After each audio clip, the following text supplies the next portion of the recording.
I'm Max from Games for Families, and today I'm going to talk to you about Rock, Paper, Wizard and explain to you why this is now one of our most played games and one that I pretty much take wherever I want to go gaming. It basically answers the question, what would happen if you took rock, paper, scissors, made it multiplayer, increased the number of different gestures to 23 and slapped a Dungeons & Dragons theme on it?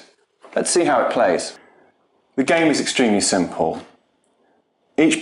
Each person will choose one of these gestures to make, and each of the gestures has a different effect. Some of them will be relatively defensive, so confusion's a really good one. It moves the other person along. Some of them will be attacking, and some of them will be to do with these gold points. The winner is the person who gets to 25 gold points, so these obviously become much more important over time. A lot of the defensive or attacking card gestures will move other players backwards and forwards, and essentially you will all simultaneously select one of these gestures and cast it like a spell at one of the other players. Then in order from the first player clockwise, these will be resolved, and that will result in a different, maybe some transfer of some money, some people moving back and forwards, or whatever it says on the cards. Then at the end of that process, the person who is closest to the dragon's treasure will get 5 gold coins, and the person who is second closest to the, I've just realised I haven't got their card out, second closest will get 3 coins. Very, very, very simple. And then you simply take another gesture, the one to the one on the end of the line isn't used anymore, and you have a slightly different selection. So that keeps the game fresh. And then you move on. The next person is then first player, and you basically do it again. The only other rule is that if people get too far away, there's 3 squares on this side and 3 squares on this side, which are kind of out of the middle range.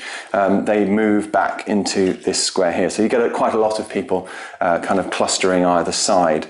You basically play until someone gets 25 gold pieces, and that's it. Okay, so I'm going to use our standard Games for Families scoring system, and I'm going to start with accessibility. This is a very accessible game. Basically, you can explain it in 30 seconds. There are some things that you then have to think about later on when you have to sort of read the text on the cards and work out, how things are going to interact. But you're already in then, so that's okay. And actually, because you can't make a mistake in the first turn and then you're completely hosed, that is not a massive problem. So I'll give, for accessibility, 4 out of 5. For the fidget tantrum prevention index, I'm going to give it really quite a high score, because although there is an element of take that, you are literally taking things from other people, you are literally pushing each other back and forth, because it's dealt with in this very fast, breezy way. For a take that game, it's actually fairly high, so I would give it a 3, although it is possible to have tantrums. We just don't seem to have had many. For the fidget factor, so that's how much they keep engaged in between turns, how unlikely you are to have fidgeting and kind of children getting bored. I've never seen anyone get bored in this game because it's silly, it's funny, and it keeps you laughing in between. So even if you're not doing well, you're still engaged because you're doing this silly thing of just kind of doing these ridiculous gestures, and against the backdrop of this very serious theme of Dungeons & Dragons, which is very serious, and actually that juxtaposition is itself funny. And I think what they've done brilliantly here is to make it a funny game that doesn't try to be funny. And I think that's how games get to be joyous and funny, is not by trying, but by just being funny. So I would give it 5 actually for fidget prevention factor. And the fast one, the last kind of specialised one we've got is an amazeballs out of 5. That's that feeling that you get with gaming. I can't believe that happened. That's so incredible. This is not a game where that happens all that much. It's not involved enough. It's too quick, and it is random. It feels very random. So I would only give it a 3 for that. It doesn't need it. but that isn't the feeling you get from Rock, Paper, Wizard. So what's my overall rating for this game? Well, as I've said, I love the marrying of this intensely silly game with the quite earnest Dungeons and Dragons theme. And actually that makes it very appealing makes it very accessible to non-gamers, but particularly to non-gamers who are like teenagers. Because the Dungeons and Dragons theme is with this kind of primal hero narrative is really, really, really appealing to people, particularly in that kind of quite serious teenage years.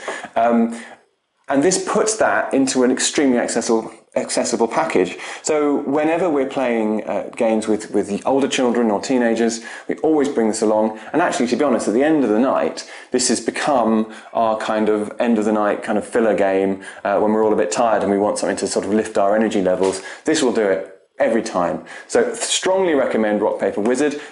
Obviously, as a gamer, you have to say it's not strategic. The winner is fairly random, and I'm sure there are all sorts of problems with it in terms of the particular combos perhaps not working out. And sometimes you can get cards that just aren't that much are very fun. Sometimes you get cards that aren't that much fun. That all said, it's a good 8 out of 10, which doesn't mean all that much. It is definitely a game you should think about purchasing. It's quite cheap. If you want a kind of filler, or if you have teenagers or older children who are intrigued by Dungeons and Dragons, but you don't want to go into the sort of 6-hour session, I think it's a really nice gateway game in a way. So, I've been Max Davey. Please check us out on Games for Families. That's Games for, the number 4, Families. YouTube, Twitter, the usual places. And I'll see you next time. Thank you.